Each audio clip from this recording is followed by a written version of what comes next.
ऐसा क्यों हो जाता है? सत्ता में बीमार जहनियत के रोगी छा जाते हैं।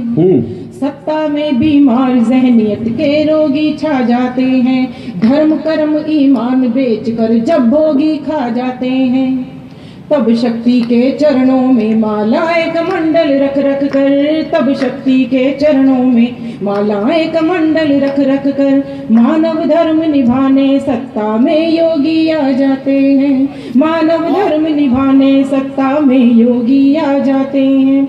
ऐसा क्यों हो जाता है कि ऐसा करना पड़ता है? अचानक से सारी देश की राजनीति उथल पुथल हो जाती है। ऐसी क्या भावना होती है कि जनता एकदम से विचलित हो जाती है, व्यथित हो जाती है, और जो बरसों से राज कर रहे हैं उन्हें उठा करके नीचे पटक देती है, और जो कई दिनों से इंतजार कर रहे थे उन्हें उठा करके सत्ता पे बिठा देती है।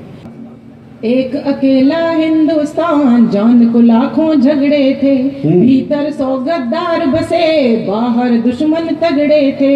एक अकेला हिंदुस्तान, जान को लाखों झगड़े थे, भीतर 100 गद्दार बसे, बाहर दुश्मन तगड़े थे।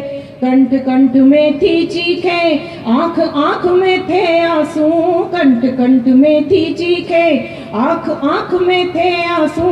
गूंगे बहरे लोगों के शासक लूले लंगड़े थे, गूंगे बहरे लोगों के शासक लूले लंगड़े थे। अजी एक अकेला हिंदुस्तान, जान को लाखों झगड़े थे। ऐसी परिस्थितियां जब लूले लंगड़े लोग शासकों के ऊपर बैठ जाते हैं, तब जनादेश सब कुछ उलट पुलट कर देता है।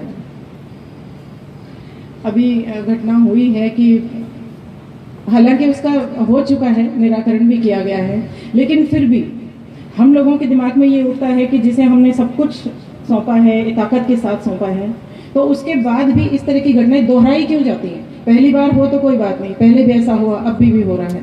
4 पंक्तियों में जो सत्ता है, शासक है देश का, उसे आप सबकी तरफ से, मंच की तरफ से, मेरी तरफ से सवाल पूछना चाहती हूँ। स्वागत। शूरवीर ने क्या आखिर आतंक के तलवे चाट लिए? शूरवीर ने क्या आखिर आतंक के तलवे चाट लिए? अपनों की लाशों से क्यों ये छत चौबारे पाट लिए? दिल्ली का सिंहासन क्यों ना रहा चाक चौबंद कहो? दिल्ली का सिंहासन क्यों ना रहा चाक चौबंद रहो? कायर कुत्तों ने कैसे सिंहों के मस्तक काट लिए? कायर कुत्तों ने कैसे सिंहों के मस्तक काट लिए? दिल्ली का सिंहासन क्यों ना रहा चाक चौबंद कहो? दिल्ली का सिंहासन क्यों ना रहा चाक चौबंद कहो?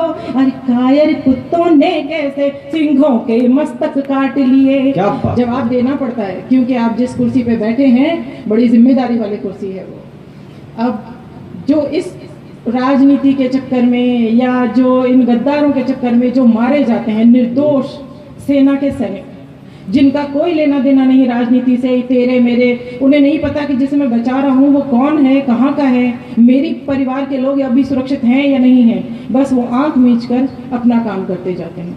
तो अभी भी हम जब यहाँ अपना एक तरह से मनोरंजन भी कर रहे हैं, साहित्य साधना भी कर रहे हैं, तब भी वहाँ पर वो गोलियों का सामना करने के लिए छाती तान कर खड़े हुए हैं, जबकि हमें जानते नहीं मगर सुरक्षा हमारी कर रहे हैं। मर कर भी न भूलेंगे ये उपकार तुम्हारा, मर कर भी न भूलेंगे ये उपकार तुम्हारा, शहीदों ये वतन है कर्जदार तुम्हारा, शहीदों ये वतन है कर्जदार तुम्हारा। और ये देश ऐसा देश है जहाँ मंदिर एक बहुत बड़ा मुद्दा है, मस्जिद बहुत बड़ा मुद्दा है। एक छोटा सा मुद्दा और है जो अहम है, कब तलक यूं आत्मा पर कर्ज ढोना चाहिए।